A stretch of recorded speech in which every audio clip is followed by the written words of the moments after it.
Well, hello everybody, I hope you guys have been doing good. Absolutely, what a year. It's been a while. I've been extremely busy and I'll show you guys why in a moment. Welcome to the first episode of a new series I have on Southern Survivor Gear Review called Flatlander. The reason for that is my old station wagon is a 2x4. I cannot go off-road or overlanding, so I can only go over flat surfaces like a tar road or a flat dirt road. So, hence the name. And I'm here at the beautiful Nkwe. It's about 25 kilometers to the east out of Pretoria. If you go from the N1 25 kilometers on Linwood Road, you turn right, you'll get to Nkwe. I will post a link in the description for the website. So I've been dying to actually do this for a while, the whole car camping, and I've been busy with my roof rack. I'll show you guys in a moment with the walk around.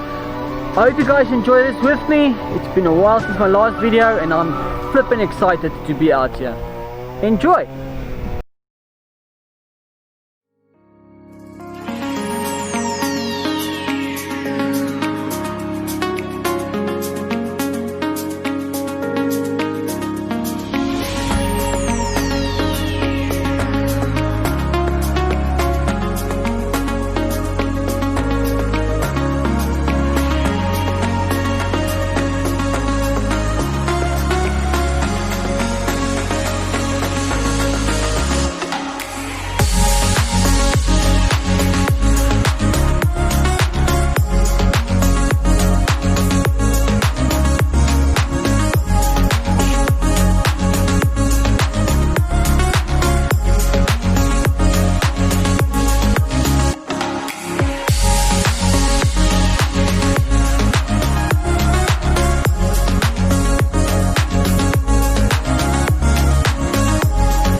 Alright guys, here's my setup. Let me quickly show you guys what I've done. So most of you guys know that I'm a prepper, so everything I do is pretty much prepper related. So I wanted a setup that if you evacuate, you can pretty much just quickly and easily set up. So whether you at your first evacuation point, say 100 k's outside of town, or you are waiting to go through a data center, if you want to put it like that, as a refugee. So I wanted something that just quick and easy to set up, just to survive for a few days. So what I did was I bought on Takealot here in South Africa, which is pretty much like Amazon, a tarp from this is Campground. Yes, it's a 2x2 meter tarp, which I was pretty pissed off because it's false advertising. They market it as a 3x3 meter shade, but it is actually a 3 meter, and it came with the poles. But what they did was it's actually 3 meters across and not 3 meters by length and width. But it came with the shelter with the 2 poles and then just a carry bag, which it actually worked out fine. But because the length of the tarp is now pretty much just working with the awning that I made. And here I will show you now on the roof rack, because this is where the shell comes, and the swing arm I just attached to the with the lock nut onto the roof rack. So the size of the rack and the swing arm and the shelter actually, well, the tarp works fine. So it's quick and easy access. It just swings around. So as you can see, it attaches with a carabiner onto the roof rack. 2x2 is not really that big, but it gives you a little bit of shade just to sit underneath. And this is my Camp Master chair that I bought, the Director 200, which I bought at Makro. For those who don't know, Makro Game and Builders Warehouse is all part of the Mass Mart or the Mass Build company. So I paid about $500 for that, and just a camping table and just a setup that I can actually sit underneath, and then the shovel if I need to use that. Coming to the side, I just put new LED lights and actually new golf headlights on the car because mine was old and rusty. Here we have the 3x3 meter tarp that I made myself, the DIY tarp, attached to the tree with a ratchet. So it's not tight as the diameters, it's not exactly square. I made a bit of a mistake, but this is the first thing I actually sewed in my life. And just connected with some guy lines and 10 pegs. And this is the Quacha, however you say it, one-man hammock from Decathlon, which I bought and also connected with a metal carabiner. These cheap aluminium ones don't work, always go for stronger wet metal ones. As you can see, I attached it to the ratchet.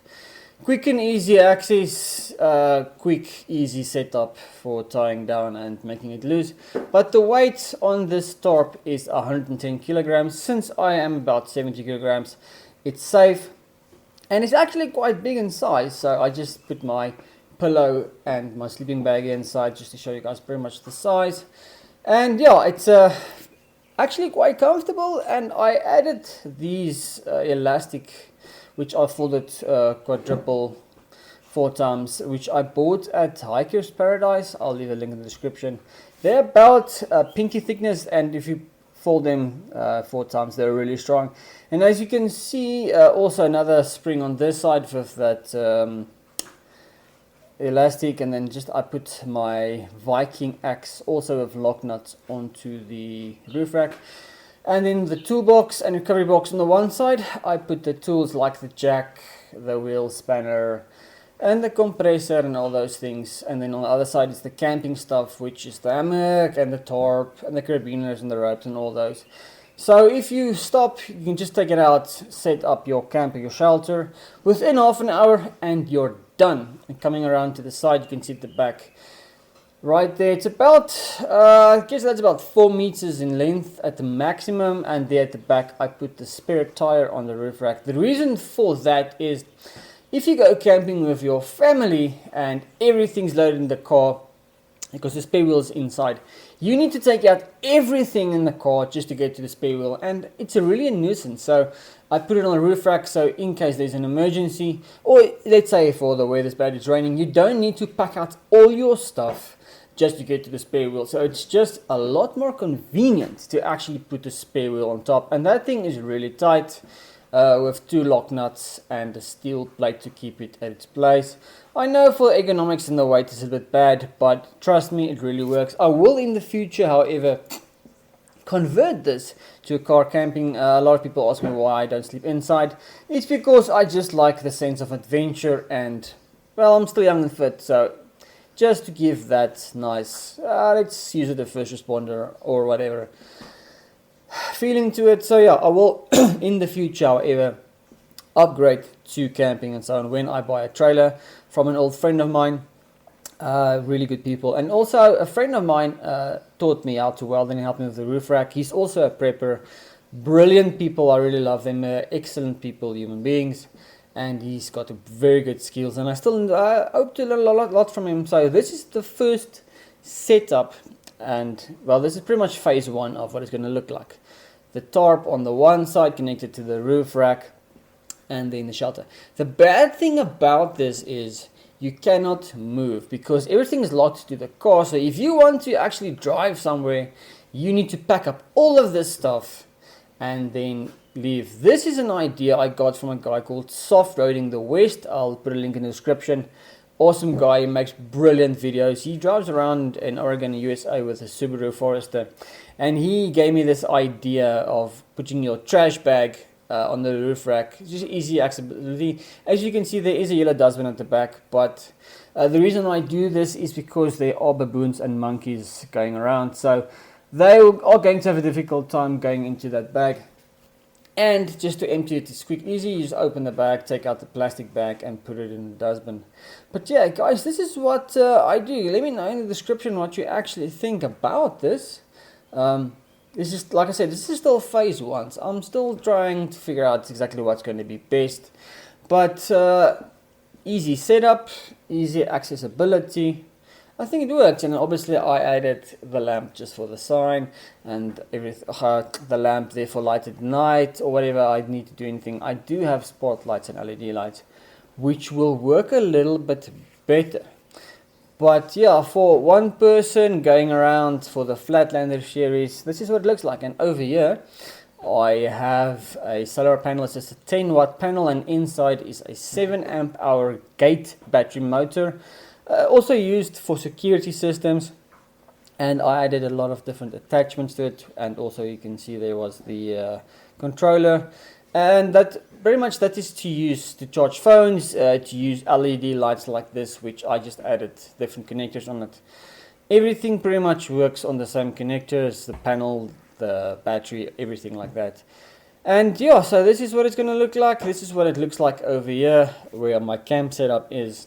Yet Nkwe, I'm way on the far side, but everything is tight. I used 2 guy lines for those poles because the wind was blowing a bit earlier, and the pain here is setting up everything on these poles because it's just gravel and it's freaking granite everywhere, so you cannot easily peg your tent pegs in the ground. So I just use 2 because they're not fully deep. You have to squabble around to actually find a space here, but luckily for these 2 lines and the 10 pegs, I actually were lucky and I somehow managed to get them all the way deep into the ground, and so that worked. And for now the wind has gone down, it's really quiet, and I'm just going to sit and relax. But this is what it looked like, guys. My first setup, the first phase. Let me know what you guys think, ideas, improvements, all that. Put something in the comment section. I'd like to hear from you guys. There on that edge there is last camping spot. So here's the ravine, if you call it like that. There goes you see that's the place I wanted to go stealth camping right up there. But so there comes the river down. Absolutely beautiful through the gorge, and down there, right over there is the swimming area, and I'll take you guys now.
So yeah, I just pretty much jumped the gorge at the back. When you're up there, it's quite scary and intimidating, but it took me like 2 seconds, looked down, jumped, and the time passes so quickly. But what an adventure, something adventurous for the history books. There's not a lot of daylight left, about 4 o'clock now, so I have to go back, start fire, do that steak for dinner, and now I'm just gonna chill, do some reading or whatever for the rest of the evening. But first day, episode 1, stunning. This was quite the highlight. Anybody coming out to Nkwe, you have to come and jump this gorge. It's bloody thrilling, man.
I don't know if you guys can actually see this, the kettle right over there where it connects to the, has got a hole in it, so every time I make coffee I pour water, it goes out. So brand new kettle I actually bought for the purpose here of making fire like this, like on top or on the rocket stove. Nicely freaking ruined. I don't know why, and freaking that, yeah, but anyways, so this is what we're gonna have for dinner, guys. Let's see, it's a steakhouse, matured classic beef, and that is a beef scotch fillet. Well, that's pretty much just a sirloin. I don't know why they call it. I've been at the restaurant I used to work many years ago. They said that a scotch is the same as a sirloin, and then obviously the garlic and cheese bread. But this was actually still frozen, so I'm just putting it close to the fire to a little bit defrost, so I had to put more wood onto the fire, but that's fine. So I'm waiting for that. Gonna put some spices and just have a nice steak for dinner. It's a bit early though, but I wanted to do it while it's still some daylight left. So yeah, daylight is actually fading. It's about I guess an hour left, so I'm still waiting for that steak to defrost and the fire to burn down for the coals. And I'm pretty the most clumsiest guy in the world. Luckily I've got one of these on the camping chair, one of these containers that keeps the coffee, because every time I go sit down just spilled everywhere. I almost messed on my speaker and on my camera. But Nkwe is actually about 3 kilometers, 4 kilometers away from the usual camping spot. I usually go there where the quarry is and where that land is on the way to Kitty Hawk. But we're a lot further away from the road, main road, and it's so quiet. I can still hear weed eaters and quad bikes a little bit further away, but they're slightly. But when it's dark, you're not going to hear them. So and since I'm the furthest away from everyone else, it's going to be really quiet. The neighbors are quiet. I've seen a couple of times, friendly people though, but they're really quiet. So I'm playing music here on a Bluetooth speaker, but not silent, not too loud. But I'm looking forward to this evening, because usually there at my go-to place you can still hear the cars, especially at night. The guys rev their cars and they speed, so there's a lot of sound and noise. Here it's going to be quiet and a peaceful evening. I'm actually really tired. I didn't sleep well last night. I was packing and I slept like 3 or 4 hours maybe. So I'm actually tired, and it's going to be the first time sleeping in that hammock, or in any hammock for that chance. So I'd like to test out that Kwacha one-man hammock from Decathlon. They do have a couple of nice products though, and actually what I learned about earlier, going to that swimming pool there, jumping off the cliff, if you want to call it that, is that you actually need like really watery shoes. Now I didn't actually have shoes, because if your feet are wet and you want to jump, you can slip on the rock. And so I actually borrowed one of the guys, he's from Cape Town, he borrowed me his water shoes, which is really nice, actually helped. But yeah, that was an awesome experience. And yeah, I'm gonna cook a steak, have a quiet evening, listen to some music, maybe just do some editing or just watch series on the laptop or whatever. But yeah, really nice. wonder if I can show you guys. So let's go to the side. So there is the charging my phone and some equipment and firewood, fire extinguisher, safety first, always safety first, and then the fire and all that. And I actually brought with, and I keep this in the toolbox of my car, is one of these leather gloves, well, a pair of these leather gloves, and it really makes such a big difference, especially since you go around and you pick up rocks and you work with the firewood. So I really recommend people to actually get some nice pair of leather gloves in your set, your overlanding gear or whatever. Really makes a lot of difference. But I'm gonna see you guys later. Maybe take a short video, whatever, of cooking the steak. But for now I'm a bit camera tired and camera shy. So I'll see you guys later, and I'll let you know how my evening goes.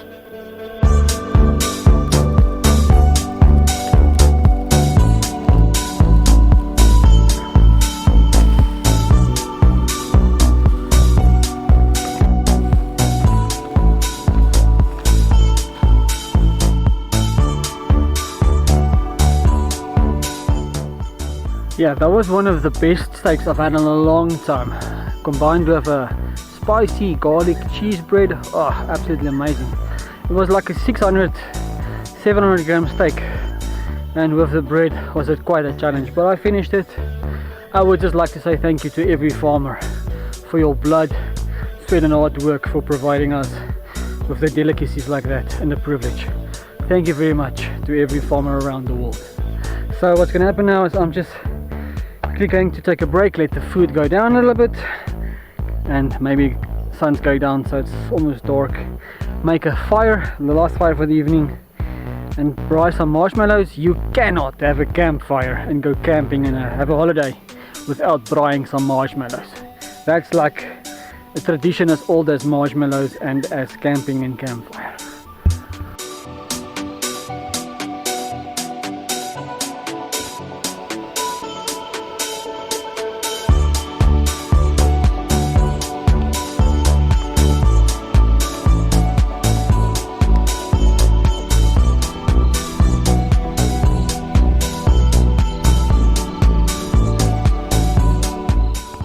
Yeah, those cream soda and vanilla marshmallows are quite delicious, but they're not made for cooking over the fire. They're very squishy, which is really bollocks actually.